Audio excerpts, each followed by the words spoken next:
News programme में आपको बहुत वार्म वेलकम। मैं हूं कामरान शाहिद। पाकिस्तान में इंतखाबात और कराची की बिगड़ती हुई सूरत हाल जो है वो इस पोजीशन तक पहुंच रही है कि बहुत से लोग जो है र्यूमर्स कर रहे हैं कि कराची का इलेक्शन डाउटफुल हो गया है। और उससे बढ़ के सवाल ये उठता है कि कराची में इलेक्शन जो है डाउटफुल होता है तो क्या उसके असरात पूरे पाकिस्तान के इलेक्शन पे होंगे। हमारा आज का SMS जो है वो भी यही है कि क्या कराची के हालात को जहन में रखते हुए आम इलेक्शंस को मुलतवी कराना ये सही बात है या ये बात गलत है या कोई साजिश कॉन्स्पिरेसी। इस पे बात आपके व्यूज चाहिए हमें SMS के जरिए। और कराची के हालात जो है वो इस वक्त क्यों खराब किए जा रहे हैं इस पे बात करेंगे आज के इस प्रोग्राम में।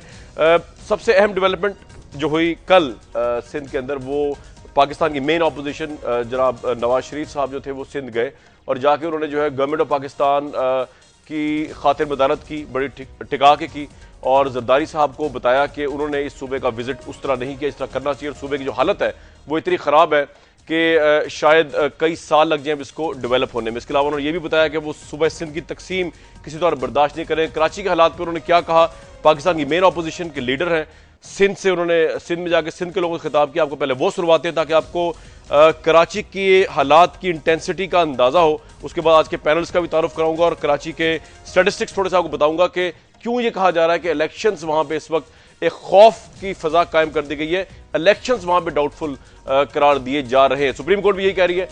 नवाज शरीफ साहब की बात सुनते हैं। जरदारी साहब सिंध से हैं और नवाबशाह से हैं, कराची से हैं, नवाबशाह से हैं। उन्होंने आज तक खबर नहीं ली आपकी। वो जब से सदर बने हैं कितनी दफा इंटीरियर सिंध में आए हैं, अंदरूने सिंध कितनी दफा आए हैं। यहां मैं जब भी आया हूं मैंने सिंध को टूटा फूटा देखा है। सड़कें टूटी हुई हैं, स्कूल टूटे हुए हैं, यहां पर अस्पताल टूटे हुए हैं, यहां पे पानी नहीं है, ना पीने के लिए साफ पानी है, ना फसलों और खेतों के लिए पानी है। इतनी नेक नियति के साथ जरदारी साहब के सामने हमने दस्ते ताबुन बढ़ाया कि अच्छे काम करो, इस मुल्क को तरक्की दो, इन नौजवानों को जिनके पास डिग्रियां हैं इनको मुलाजमतें मिले, ये नौजवान किसी अच्छे हुनर की तरफ लगे, ये अपना काम करें, खेतों के मजदूर खुशहाल हो, काश्तकार हारी खुशहाल हो, मजदूर खुशहाल हो, यहां पे सनतकार खुशहाल हो, पाकिस्तान खुशहाल हो। जरदारी साहब बस ये काम करो, नवाज शरीफ का वोट फी सबीलुल्लाह तुम्हारे साथ है। इन 5 सालों में देखो इस सिंध का क्या हासिल कर दिया है, मुल्क का क्या हासिल कर दिया है। कराची देखो रोज लाशें गिरती हैं, मुझे बताओ कौन इसका नोटिस ले रहा है। बल्कि वहां पर जो कातिलों को पकड़ने के लिए भी सुप्रीम कोर्ट को हुक्म देना पड़ता है। वहां की इंतजामिया क्या कर रही है, वहां की हुकूमत क्या कर रही है, सिंध की हुकूमत क्या कर रही है। ये बातें करते हैं मुल्क के अंदर नए सूबे बनाने की। जी, सिंध का क्या हाल कर दिया, कराची का क्या हासिल कर दिया, मियां मोहम्मद नवाज शरीफ साहब ये बता रहे थे। और हमारे सामने स्टैटिस्टिक्स ऐसे ही हैं कि 2008 से 2012 तक जो है एक लॉन्ग लिस्ट है।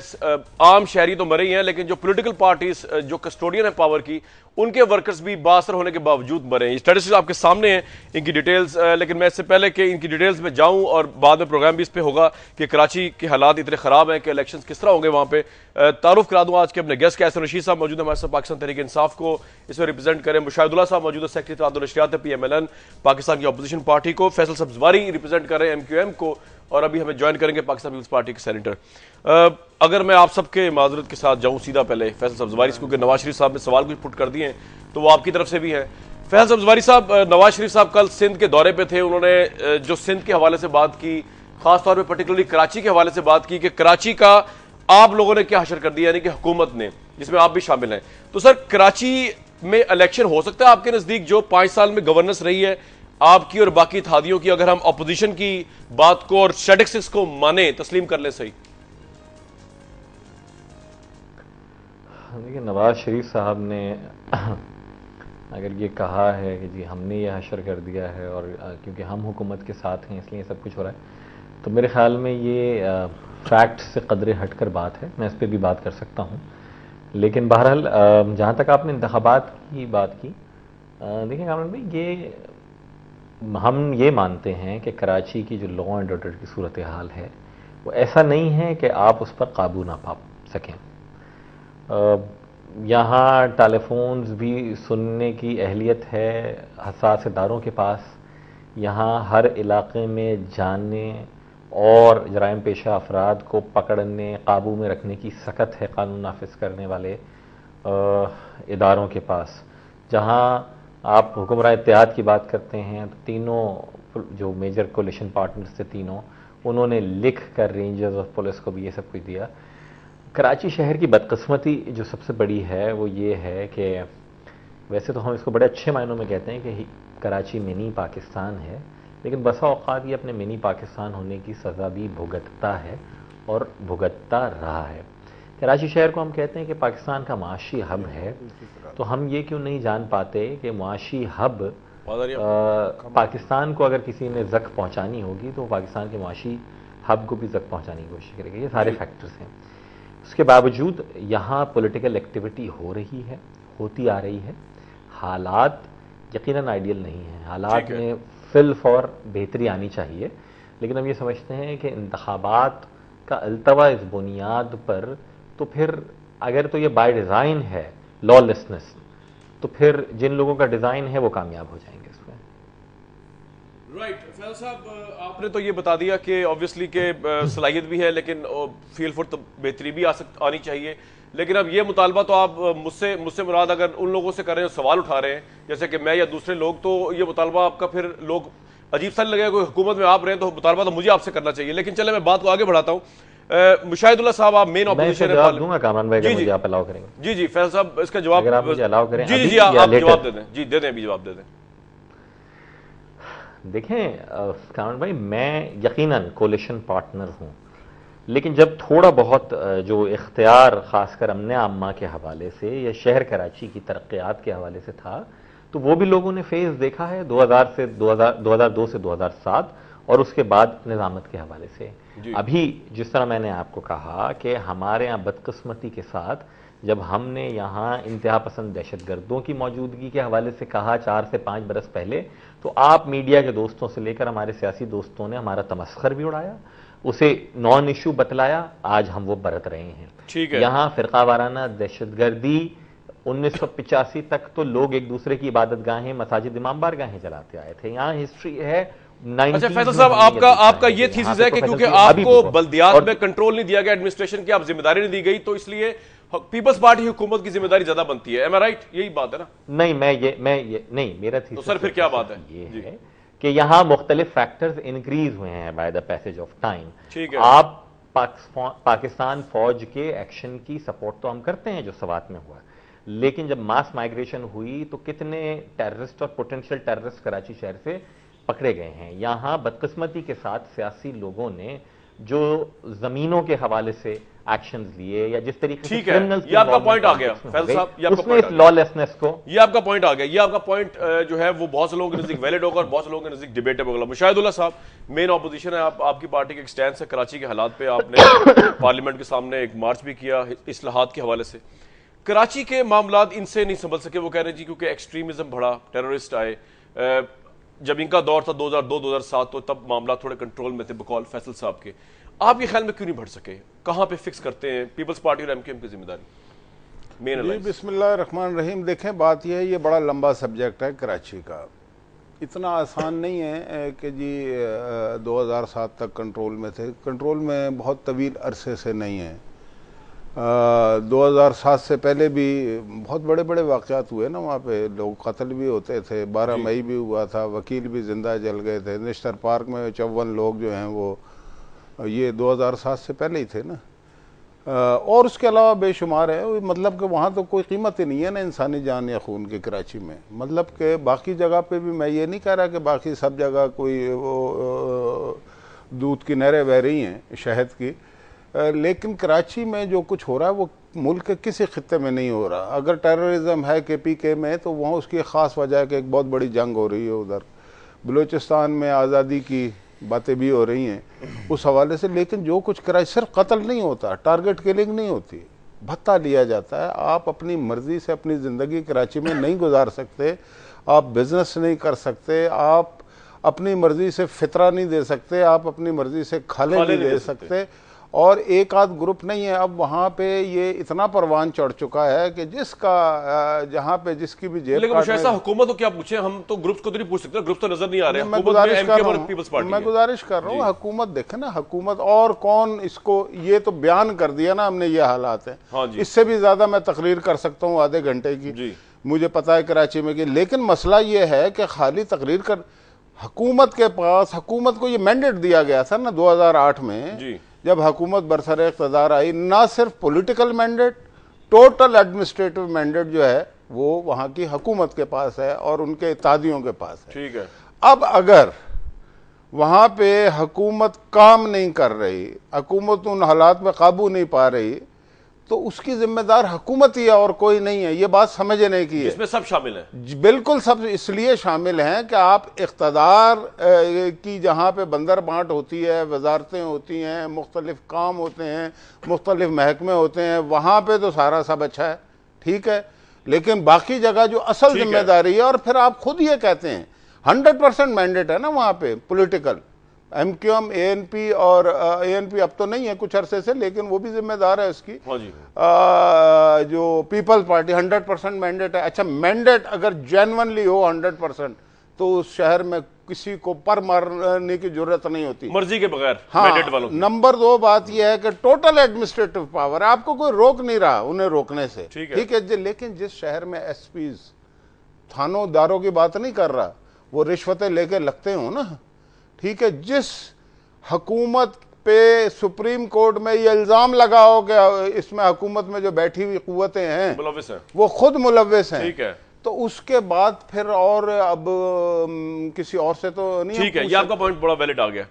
एहसन रशीद साहब, आपकी जो पार्टी है वो वहां पे धरने भी दे रही है कराची के अंदर इंतखाबी रिफॉर्म्स को लेके, किस पे आपके ख्याल में कौन हर्डल्स डाल रहे हैं इस वक्त शफाफ इंतखाबात को कराची में ना होने से? मतलब व्हाट इज योर परसेप्शन? जी बिस्मिल्लाहिर्रहमानिर्रहीम। देखिए, एक तो फैसल साहब ने कहा कि जी MQM इसमें शामिल नहीं है, हुकूमत उनकी सुनती नहीं है, ये गलत कह रहे हैं। देखिए, जब हुकूमत में आप शामिल हो जाते हैं तो फिर हुकूमत की कलेक्टिव रिस्पॉन्सिबिलिटी होती है, फॉर गुड और फॉर बैड, अच्छाई में भी बुराई में भी। और जहाँ तक कराची का ताल्लुक है, तकरीबन सारे मेंबर्स MQM के हैं, और जैसे इलेक्ट होते आए वो भी सबको पता है। इनके इत्तेहादी पीपल्स पार्टी वाले पिछले इलेक्शंस के बाद हमें वीडियो दिखा रहे थे कि इन्होंने आके सारे बूथ्स पे कब्जा कर लिया, MQM वालों ने। इलेक्शन के दौरान आप कह रहे हैं? जी, इलेक्शन के बाद पीपल्स पार्टी के लोगों ने टेलीविजन पे वीडियो दिखाए थे कि ये कब्जा कर लेते हैं, जाके वहां पे पोलिंग स्टेशंस पे किसी को पास नहीं आने देते और खुद ठप्पे लगा के 1-1 लाख वोट भर देते हैं डब्बों में। इल्जाम लगा रहे हैं? नहीं जी, नहीं, वो तो टीवी पे है, वीडियोज हैं उसकी, दिखाई थी, मैं नाम भूल गया, एक पीपल्स पार्टी के जो इलेक्शन लड़े थे उन्होंने दिखाई थी। बहरहाल अब बात यह है जी कि अब क्योंकि आपके इलेक्ट्रल रोल्स ठीक होने जा रहे हैं और इलेक्ट्रल रोल्स पहले से बहुत बेहतर हो चुके हैं, बोगस वोट निकल चुके हैं, 4.25 करोड़ उसमें कराची के भी वोट निकले हैं। अब MQM को नज़र आ रहा है कि शायद इलेक्शन में वो रिजल्ट ना आए, और हम समझते हैं कराची का जो हालात है उनके जिम्मेदार बेसिकली MQM है। किस तरह? इस तरह जी के पहले ये अकेले बादशाह थे वहाँ पे और भत्ता लेते थे वहाँ से, अब वहाँ पे और प्लेयर्स भी आ गए इनके साथ, अब पीपल्स पार्टी वाले भी उस मैदान में आ गए हैं, ANP वाले भी आ गए। मुबैना भत्ता लेने के काम में आप ये कह रहे हैं? बिल्कुल सब ले रहे हैं वहाँ पे, और ये अब टर्फ वॉर हो रही है, इलाकाई जंग हो रही है कराची में, और ये सब उसके जिम्मेदार हैं। लेकिन इसके बावजूद मैं कहूँगा, देखिए बात यह है कि इलेक्शन किसी सूरत पोस्टपोन नहीं होने तो चाहिए। ख्वाहिश है और हमारी भी ख्वाहिश है कि जी, देखिए अगर आपने पॉइंट है, मैं जवाब तो ले लूं उनसे ना। ऐसा साहब, आपने पॉइंट इतने बड़े बड़े बोल दिए हैं, लोडेड पॉइंट्स हैं। फैसल साहब, ज्यादती हो जाएगी अगर आप रिस्पॉन्ड ना करें इसके ऊपर। वो कह रहे हैं कि दिखाया गया चैनल्स पे, पोलिंग स्टेशन पे आप कब्जा कर लेते हैं, बोगस वोट आपके हैं, इसलिए आप परेशान है कि जो सुप्रीम कोर्ट ने कहा हल्का बंदी और वोटर लिस्टों के बारे में। जी फैसल साहब, रिस्पॉन्ड कर दें एहसन रशीद साहब को। मेरे ख्याल में कामरान भाई 88 से हम इलेक्शन लड़ रहे हैं, जनरल इलेक्शंस, और लाखों वोट 88 से ले रहे हैं। एहसन साहब की भरपूर ख्वाहिश जिस चीज़ की है उसके तहत फ़ौज भी यहाँ पोलिंग स्टेशंस के अंदर मौजूद रही है, और जब ये जिन जिन जमातों के साथ होते थे ये लोग, और उन जमातों ने 6-6 हज़ार वोट नहीं लिए नेशनल असेंबली के इलेक्शन में, जब हमने बॉयकॉट किया 93 में, और 2 रोज बाद हमने बॉयकॉट वापस लिया, तो वहीं से सूबाई असेंबली के हमारे कैंडिडेट 60-60 हज़ार वोट लेकर आए। और अभी भी हाथ कंगन को आरसी के इलेक्शंस होंगे, अगर अवाम हमें रिजेक्ट करेंगे तो सबके सामने करेंगे। जो वीडियोज इन्होंने देखी हैं वो दिखा दें लोगों को, पहली बात। दूसरी बात इन्होंने की भत्ते के हवाले से जो की है, तो मेरे ख्याल में यहाँ कराची के शहरी हमें वोट भी दे रहे हैं, हमें मैंडेट भी दे रहे हैं। एक जमात जब और उसके भत्ता पास भी दे रहे हैं, इख्तियार जितना भी हो, तो आपने कहा मेरा नहीं समझेगा, मैं न्यूट्रल हूं इस मामले में जी।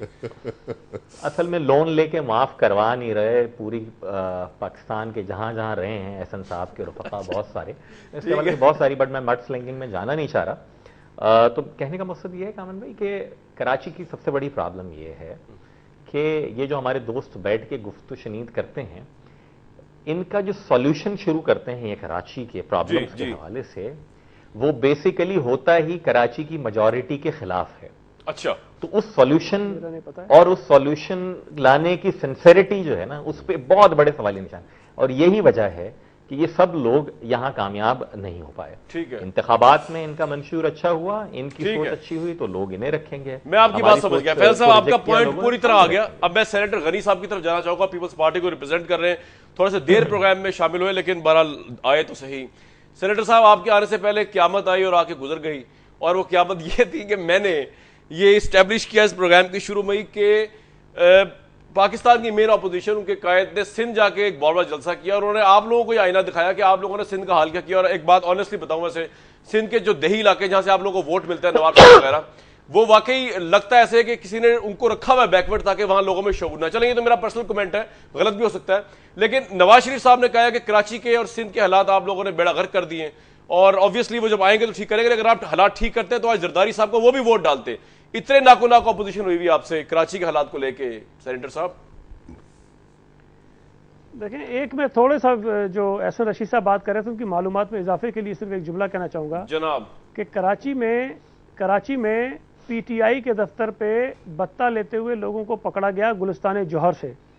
ये अगर अपने कराची के लोगों से पूछें, फिर बाद में उन्होंने कहा जी डिसोन किया उन लोगों को, लेकिन बत्ता लेते हुए इनके लोग भी पकड़े गए हैं गुलिस्तान जौहर से, जो पीटीआई के दफ्तर में थे। अच्छा, जो आपने मुझसे पूछा मियाँ साहब का, देखिए मियाँ साहब को बिल्कुल हक है वो सिंध जाएं और अपनी इलेक्शन कैंपेन चलाएं और वहाँ से लोगों से वोट मांगें, ये उनका बिल्कुल हक है, मुझे इस पर कोई एतराज़ करने का हक नहीं पहुँचता। जहाँ तक बात है कि लोगों को हमने वहाँ क्या दिया है या लोगों को हमने बैकवर्ड रखा हुआ है, उसका फैसला लोग कर लेंगे, इलेक्शन ज़्यादा दूर नहीं है और ये चीज़ आपके सामने भी आ जाएगी कि किस कदर पीपल्स पार्टी को लोग चाहते हैं या नहीं चाहते हैं। जहाँ तक उनका ये कहना है कि जी कराची का हमने सत्यानाश कर दिया और वाम नौमान की सूरत हाल ख़राब कर दी, तो मैं सिर्फ ये याद दिलाना चाहता हूँ कि 1992 में मियाँ साहब की ही हुकूमत थी और उन्होंने कराची में फ़ौजी ऑपरेशन शुरू किया था। तो ज़रा उनसे ये पूछिए कि हालात उस वक्त बहुत अच्छे थे या उन्होंने वैसे ही शुरू कर दिया था फौजी ऑपरेशन। उस वक्त इनको ज़रूरत महसूस हुई कि वह हालात ठीक नहीं है तो उन्होंने फौजी ऑपरेशन किया। कराची के हालात बदकिस्मती से बड़े अरसे से ख़राब रहते हैं। अब उसके बहुत सारे अवामिल हैं और कई दफ़ा हम उस पर बात कर चुके हैं, तो इसमें किसी एक को जिम्मेदार ठहराना है कि आज की हुकूमत इसकी जिम्मेदार है या जब हम थे तब उस वक्त दूध और शहद की नहरें बह रही थी, वहाँ पर अमन अमान की बिल्कुल एक मिसाली सवाल नहीं करते इस पे। तो अगर वो कहना चाहते हैं, आपसे बलूचिस्तान में सवाल कर लेता हूँ या आपसे कर लेते हैं लाहौर पे, आपसे कराची में सवाल नहीं करते, लेकिन व्यूअर्स प्रोग्राम पे जाएंगे। सेनेटर सैयद गनी साहब कहते हैं कि आप हमसे सवाल ना करें कराची के मसले पे, क्योंकि ये तो मसला बड़े पीछे का चल रहा था। हालांकि मैं तो इसी सेंस के तहत सवाल करता हूँ कि पिछले 5 साल से मसला उनके अंडर ही चल रहा है, जैसा भी है। वापस आएंगे ब्रेक के बाद, कराची को लेकर इलेक्शंस के मुस्तकबिल को गौर करते हैं।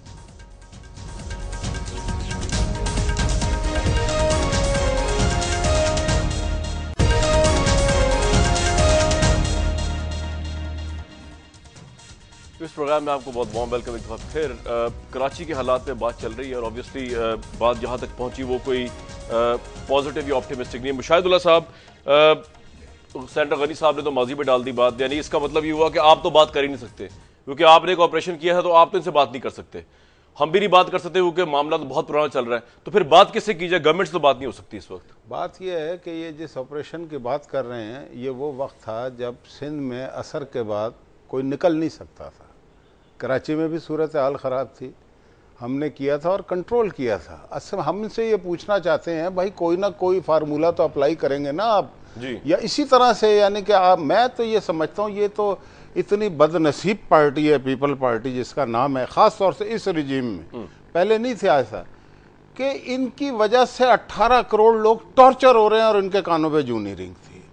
मतलब कि जो काम ये करना चाहते हैं वो इतनी मेहनत और लगन के साथ करते हैं, इंतहाई इमानत और दयानत के साथ करते हैं कि उसमें दुनिया में कोई मिसाल ही नहीं मिलती। वो है लूट मार करना। अच्छा, जहां आप भाई आपको 2008 के बाद पूरा मैंडेट मिला है, 5 साल आपने हुकूमत की है, अब आप जाके जी फलाने वक्त ये हुआ था, 5 साल हुकूमत करने के बाद कोई आदमी जवाब नहीं इस तरह का तराश सकता। मेरे लिहाज से तो ये जो प्रेसिडेंट हाउस और प्राइम मिनिस्टर हाउस है ना, ये इस 18 करोड़ आवाम के लिए टॉर्चर सेल बने हुए हैं। इन्होंने सिर्फ बिजली की वजह से टॉर्चर नहीं किया, इन्होंने महंगाई और CNG की वजह से टॉर्चर नहीं किया, इन्होंने बलूचिस्तान में टॉर्चर किया। 9000 लोग कराची में मर चुके हैं और ये इनको 92 याद आ रहा है। 92 में तो हालात अच्छे हुए थे ना। आप हमें ये बताएं कि क्या आपकी जिम्मेदारी नहीं है? कराची की कोई गली, कोई सड़क ऐसी नहीं है जो खून से रंगीन नहीं हुई। और उसके बाद आपको लगता है मुशाहिद साहब के 92 के ऑपरेशन के बाद हालात ठीक हुए थे, तो फिर ऑपरेशन बी ऑप्शन हो सकती है, इस तरह ANP भी कहती है? देखें जी, ये दोनों चीजें साथ साथ चलती हैं ना, डायलॉग भी चलता है जहां, और ऑपरेशन कौन सा ऑपरेशन, वहां पे कौन से को बड़े लोग मर गए थे, 200-300 लोग पुलिस एहलकारों समेत टोटल। और फिर वो ऑपरेशन जो है उसकी अलग स्टोरी है। ठीक है, उस पे अल्ताफ हुसैन साहब ये बाकायदा कह चुके हैं 3 दफा के इसमें नवाज शरीफ का कोई हाथ नहीं था। अब इन्होंने कह दिया तो मैं कह रहा हूं चलो हमने किया था, लेकिन मैं तो इंटीरियर सिंध की बात करता हूं, जो पीपल्स पार्टी जो है 88 से 90 तक हुकूमत करती है। सुने 88 से 90 तक हुकूमत करती है और असर के बाद वहां से कोई निकल नहीं सकता। हम आके ठीक करते हैं और आज तक सिंध के लोग ये बात याद करते हैं कि जी नवाज शरीफ ने आके वहां पे अमन अमान बहाल किया था। ठीक है, आप 5 साल बाद हमें कौन सी रागनी? तो बस ठीक है, आपकी जैसे साहब ऐड करते, फिर मैंने सेनेटर साहब और फैसल साहब के पास जाना, दोनों गवर्नमेंट। ये बात सही है इनकी, उस जमाने में अंदरून सिंध में भी हालात बहुत ज्यादा खराब थे, वहां पे आप सफर नहीं कर सकते थे, करना जरूरी था, दिन और रात को सफर नहीं कर सकते थे। लेकिन देखिए शाहिद साहब, मैं आपसे कहूंगा, आप किसी दुकानदार से जाके पूछ लें कराची में, हाँ जी, बल्कि मैं चाहूंगा कि दुनिया टीवी वाले सर्वे करा लें, दुकानदारों से पूछें कि भत्ता कौन ले रहा है, कैसे हो रहा है, क्या हो रहा है। अब तो मार्केट स्ट्राइक पे जा रही है वहां पे। दूसरी बात देखिए, हुकूमत वक्त जिम्मेदार होती है। सर क्वेश्चन मेरा वही है जो मैंने हुकूमत से किया। शाहिदुल्लाह साहब ने बताया 92 का ऑपरेशन जरूरी था, तो अगर ऑपरेशन ही जरूरी है तो फिर ऑपरेशन आपके ख्याल में ऑप्शन है कराची के इस वक्त, अगर हालात हुकूमत के इलेक्टेड नुमाइंदों के बस में ही नहीं है? मुशाहिद साहब सियासी वर्कर हैं, सीनियर, हमें एहतराम के साथ, बस अफसोस हुआ हमारे हज़ारों साथी मावराए अदालत हलाक किए गए उस पूरे ऑपरेशन में। आपकी फिगर जो है वो चंद 100 तक होती है, कस्टोडियल डेथ्स हुई और बहुत सारी चीज़ें खैर हमने बीती, अल्लाह ना करे हम पर बीती, अल्लाह ना करे किसी और के ऊपर बीते उस तरह की सूरत हाल। जहाँ तक ये वाली बात है आपकी कि ऑपरेशन, देखिए एक्शन जो है वो तो यकीनन इसमें कोई दो राय नहीं है। मुझे सिर्फ अफसोस इस बात का होता है कि हम इस चीज़ को यकसर मानने से इनकार हैं। बिल्कुल पुलिस अगर नहीं पकड़ रही है, कानून नाफिज करने वाले इदारे नहीं पकड़ रहे हैं और ये हुकूमत के उसी तरीके से ताबे हैं जिस तरीके से अकॉर्डिंग टू द बुक्स होना चाहिए, और मैं ऐसी हुकूमत के साथ हूँ, तो यकीनन मैं भी ये समझता हूँ कि अगर मेरे लोग यहाँ पर मारे जा रहे हैं, एक एक शहरी मारा जा रहा है, तो मुझ पर भी जिम्मेदारी है। और उसी जिम्मेदारी को समझते हुए, उसी जिम्मेदारी को जानते हुए बारहा सियासी तौर पर, इंतज़ामी तौर पर जितना जो कुछ कर सका उतना किया है, लेकिन सूरत हाल बेहतर नहीं है। मैं again coming back to that कि अगर हम ये समझते हैं सिर्फ और सिर्फ कि ऐसा ही हुकूमत की नाअहली की वजह से ये हो रहा है, मेरे ख्याल में हम ये थोड़ी सी उन पाकिस्तानियों के साथ ज़्यादती करते हैं जो मारे गए, उनके घर वालों के साथ, और उन पाकिस्तानियों के साथ कि जो सूरत हाल से कतन लाइल्म हैं। हम लोगों को ये बतला रहे हैं कि कल जो दूसरी हुकूमत आएगी आने वाले इंतखाबात के साथ, तो वो ऐसी सूरत हाल कर देगी कि कराची शहर में असलहा माफिया का, ज़मीनों की जो कब्ज़ा माफिया वाले हैं, और एहसन रशीद साहब मुझे इल्म नहीं लास्ट टाइम कब कराची आए थे,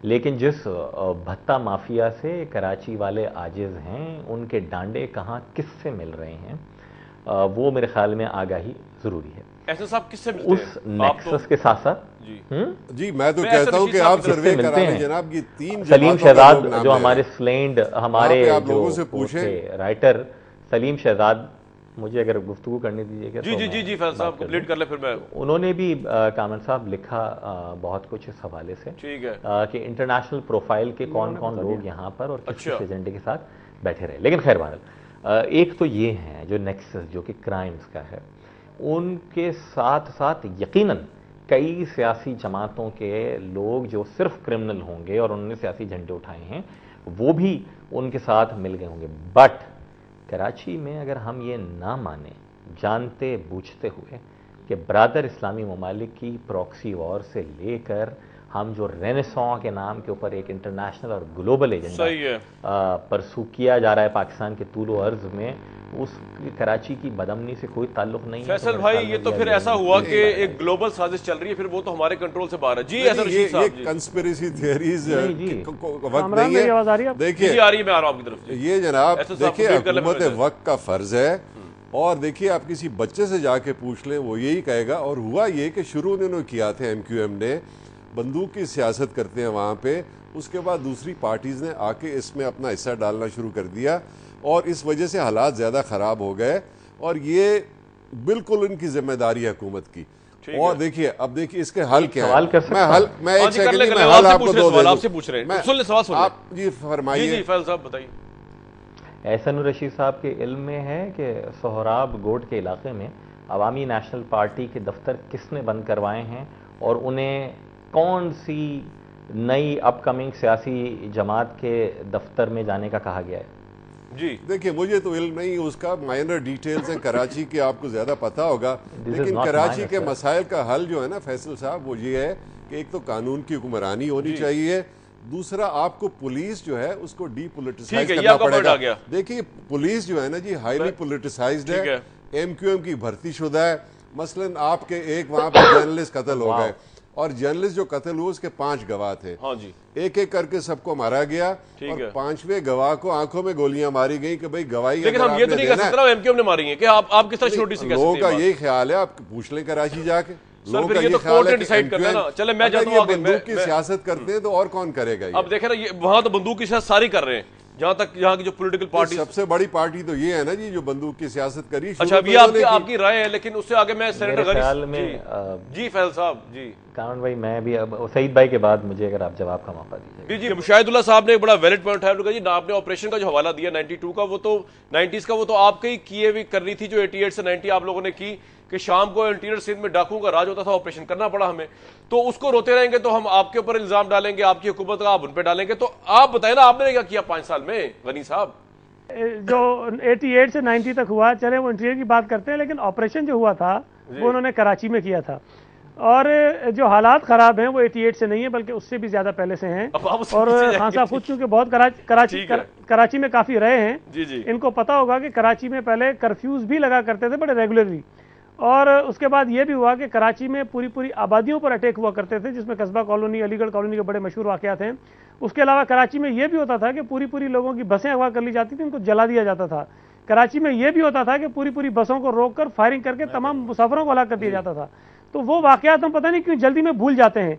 मैंने ये पहले आपसे नहीं कहा था कि हमसे आप मत पूछें, मैंने कहा कि हम जिम्मेदार हैं इन चीज़ों के, हुकूमत की जिम्मेदारी है कि लॉ एंड ऑर्डर को ठीक करें। लेकिन जब कराची में आप किसी हुकूमत को क्रिटिसाइज करते हैं तो हमें थोड़ा सा पीछे चले जाना चाहिए। बात सुने, आप तो चले गए बहुत पीछे, लेकिन आपकी इस बात के ऊपर मैं काउंटर लूंगा, फिर ब्रेक पे जाऊंगा। जी मुशाहिद साहब कुछ कहना चाह रहे हैं? मैं ब्रेक पे जाना। मेरा भाई है सईद गनी, इन्होंने कस्बा और अलीगढ़ की बात की, इन्हें बिल्कुल नहीं पता ये कब हुआ था। इन्होंने वो हमारे सर थोपा है, हालांकि उस वक्त मोहतरमा बेनजीर शहीद की नहीं आपके सर नहीं थोपा, मैंने कहा कराची में नहीं जी जनरल ज़िया की हुकूमत थी सर, 14 दिसंबर 1986 सर जनरल ज़िया की हुकूमत थी सर। यहाँ पर ज़ियाउल खान थे और गौस अली शाह साहब थे।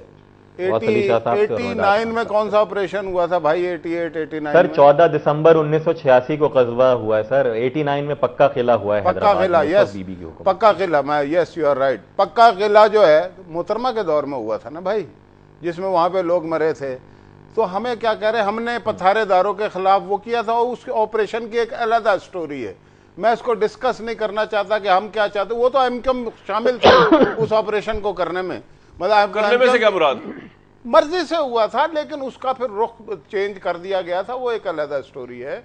ये फैसल सब्जवारी साहब को भी पता है कि एक 72 या 78 लोगों की लिस्ट थी, उनके खिलाफ ऑपरेशन होना था, जिसमें एमक्यूएम ने भी कहा था कि जरूर करें, हम आपके साथ हैं, और ये हुकूमत में थे उस वक्त, और लेकिन बाद में कुछ लोगों ने उसको टर्न दिया था, वो एक अलग दास्तान है। लेकिन मैं ये कहना चाहता हूं, मुझे आप एक बात बताएं कि मैं ये चाहता हूं कि हमसे इस 5 साल की बात की जाए।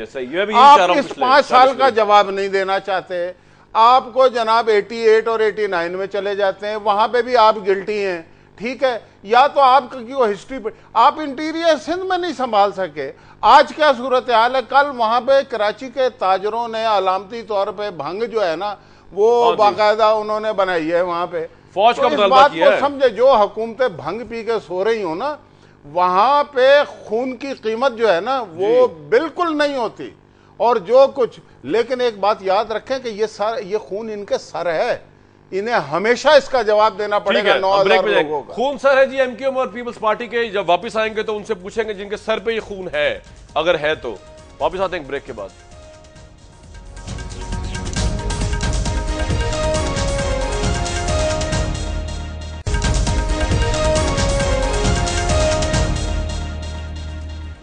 इस प्रोग्राम में आपको बहुत दोबारा वार्म वेलकम। कराची के मामला में बात चल रही है।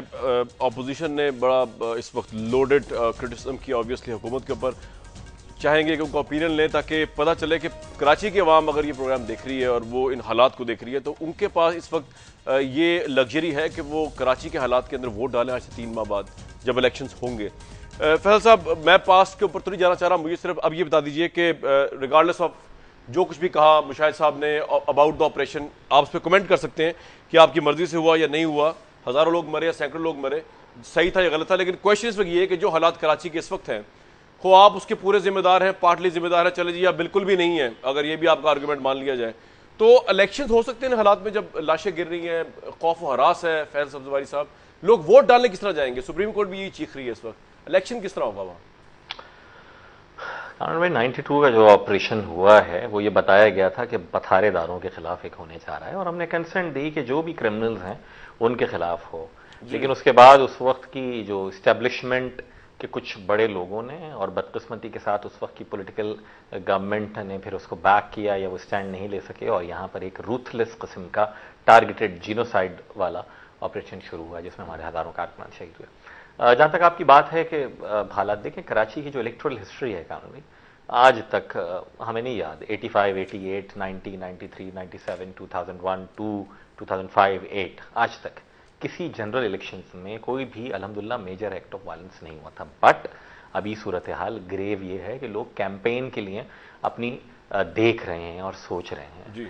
मैं इसलिए हैरान होता हूं, जो मैंने कहा ना, एहसान उर रशीद साहब कह रहे हैं कि मुझे नहीं पता छोटी बातों को। ये छोटी बात नहीं है जो शराब गोट वाला मैंने इनको इंसिडेंट बताया है। यहाँ जो ग्राउंड के ऊपर फील करें तो अंदाजा है कि प्रॉब्लम क्या है। हम जब छोटे थे कामरान भाई जी, तो कराची शहर का क्रिमिनल आजाद इलाके चला जाता था, सुनते थे फाटा चला गया है। आज सूरत हाल ये फाटा का क्रिमिनल भी कराची आया हुआ है। अच्छा, आपके यहाँ जिसको आप कहते हैं ना mini Pakistan, demographic changes, it comes with all the pros and cons. उसके असरात भी होते हैं, उसके मुज़मिरात भी होते हैं, उसको ओन कोई नहीं कर रहा। ये कितनी बदकिस्मती की बात है कि इतने बड़े स्टैचर के लीडर मियां नवाज शरीफ साहब हैं, एक लोकल गवर्नमेंट ऑर्डिनेंस है, उसमें कुछ सब्सटैंशिएटेड फ्लॉ जिसको किया जा सके। आइन का आर्टिकल 140A ये कहता है कि तमाम सूबों में वो बल्दियाती हुकूमतें होंगी जिन्हें माली, इंतजामी और सियासी इख्तियार हासिल होगा।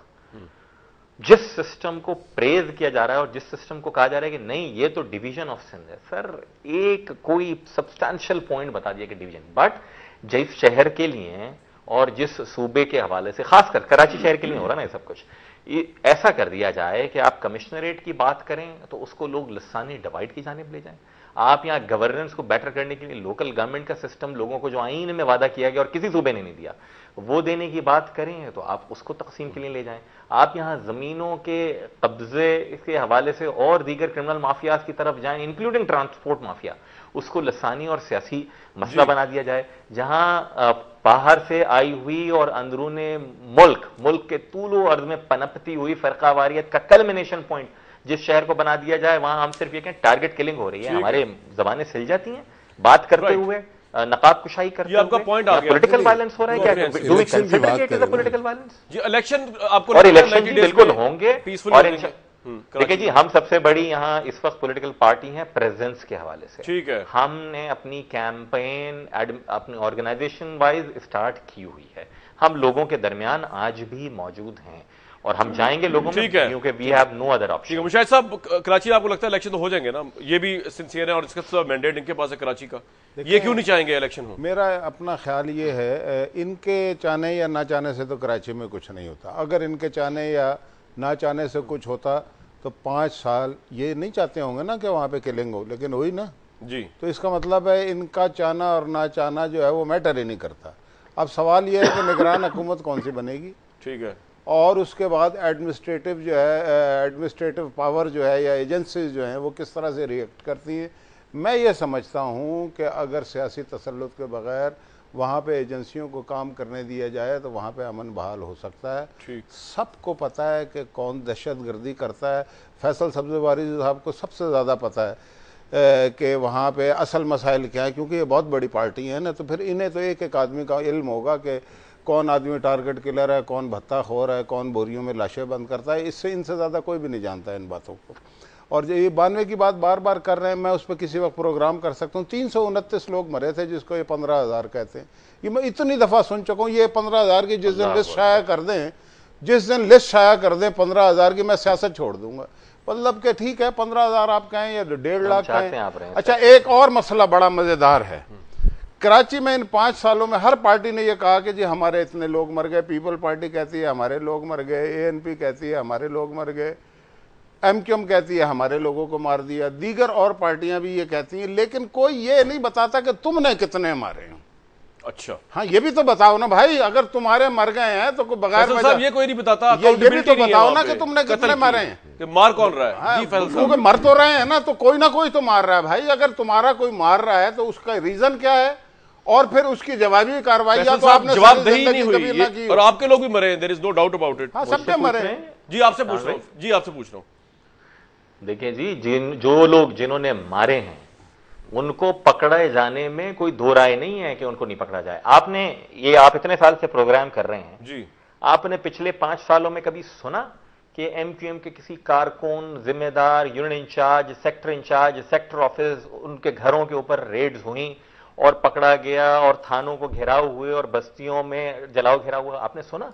जी, एक इंसिडेंट नहीं बता सकते, जबकि ऐसे सैकड़ों वाकयात हैं। आज भी रेंजर्स ने मेरी कॉन्स्टिट्यूएंसी के 2 हमारे वर्कर्स को 7 दिन इंटेरोगेट करने के बाद, उनको रेड करने के बाद अरेस्ट किया था। 7 दिन के बाद उन्होंने उनको छोड़ा व्हेन दे फाउंड के वो इनोसेंट है। मैं तो ह्यूमन क्राइम नहीं कर रहा। अगर कराची शहर में अमन की ये कॉस्ट है कि across the board law enforcement agencies काम करें, तो सबसे ज्यादा तो मैं कर रहा हूं। लेकिन आप कितनी आबादियों के लिए सुनते हैं? ठीक है फैसल साहब, थाने का घेराव हो गया और जलाओ घेराव शुरू हो गया। ये आपका पॉइंट आ गया। अच्छा गनी साहब, ये बता दीजिए कि अब मुशाहिद साहब ने एक बात बड़ी इंपॉर्टेंट कही कि जी अब आपका रोल तो खत्म हो गया, और ये बात सही है, अब तो केयर टेकर इलेक्शंस करवाने। तो कराची को लेके, सिंध को लेके कोई सोचा है केयर टेकर सेटअप? कोई अभी उस मुकाम तक पहुंची है आपकी पार्टी? अभी लाहौर में आए हुए प्रेसिडेंट तो अभी पंजाब के मामला देखे जा रहे हैं। कामरान, एक तो मेरे पास अभी कोई इसकी तफसील नहीं है, लेकिन ये चूंकि कॉन्स्टिट्यूशनल एक रिक्वायरमेंट है तो ये तो होगा, और कोई ऐसा केयरटेकर आएगा जिस पर इत्तफाक राय तमाम पार्टियों का होगा और वो आके इलेक्शन कराएंगे। लेकिन एक जो सवाल आपने सबसे किया है कि कराची में इलेक्शंस होंगे नहीं होंगे, तो मैं वो जो फैसल सब्ज़वारी साहब ने कहा कि माजी का जो ट्रेंड है कि कराची में जितने इंतखाबात हुए हैं उस वक्त भी काफ़ी खदशात हुआ करते थे, लेकिन कोई मेजर वायलेंस किसी इलेक्शन में हुआ नहीं, सिवाय एक बाई इलेक्शन हुआ था बल्दिया टाउन की किसी सीट पर, वहाँ कोई 13 या 14 लोगों की हलाकतें हुई थी एक बाई इलेक्शन में। उसके अलावा कोई मेजर वायलेंस कराची में नजर आता नहीं है। तो मैं समझता हूँ इलेक्शंस तो हो जाएंगे अच्छी तरह से इंशाल्लाह, अल्लाह ने चाहा तो, लेकिन जो खदशात लोगों के हैं उसको मद्देनजर रखना पड़ेगा और उसके लिए कोई चीजें ऐसी करनी पड़ेगी पॉलिटिकल पार्टीज के दरमियान, ताकि उन कारकुनों में कोई तसादुम ना हो। नहीं सही साहब, देखिए मुशाहिद साहब ने कहा जी कि इनके चाहने ना चाहने से फर्क नहीं पड़ता। मैं समझता हूँ इनके चाहने ना चाहने से फर्क पड़ता है। इनके पास इतनी गन पावर है कराची में कि अगर वहाँ पे हालात ख़राब कर दें तो इलेक्शन नहीं होंगे। लेकिन मैं गुजारिश करूँगा कि खुदारा अब ये बंदूकों की सियासत ख़त्म करें और इलेक्शन होने दें। पाकिस्तान की बका, आपको लास्ट कमेंट देना आपने, इन्होंने गन पाकिस्तान की बका जो है वो इलेक्शंस में है और फ्री फेयर होने चाहिए। जी क्या करेंगे आप?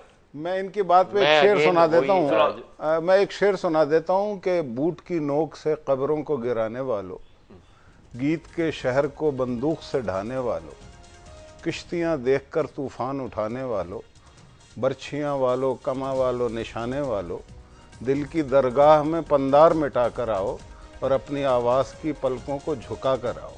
मुशाहिद साहब, ये जितना बगैर आपने मुझे देख के ये कहा, लगता है ऐसा रहा है कि सारा मुद्दा मुझ पे डाल एक मिसरा इसमें भूल गए मुशाहिद साहब, हालांकि इससे ये तवक्को नहीं थी। इसमें मुस्तफा जैदी का एक मिसरा ये भी है, तम गए मक्र से सीनों को सजाने वालों। ठीक है, बिल्कुल बिल्कुल ठीक है जी।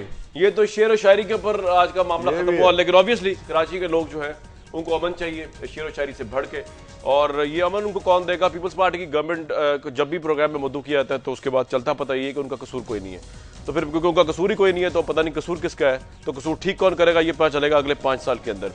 फिलहाल मुझे इस प्रोग्राम के प्लेटफॉर्म से इजाजत दीजिए।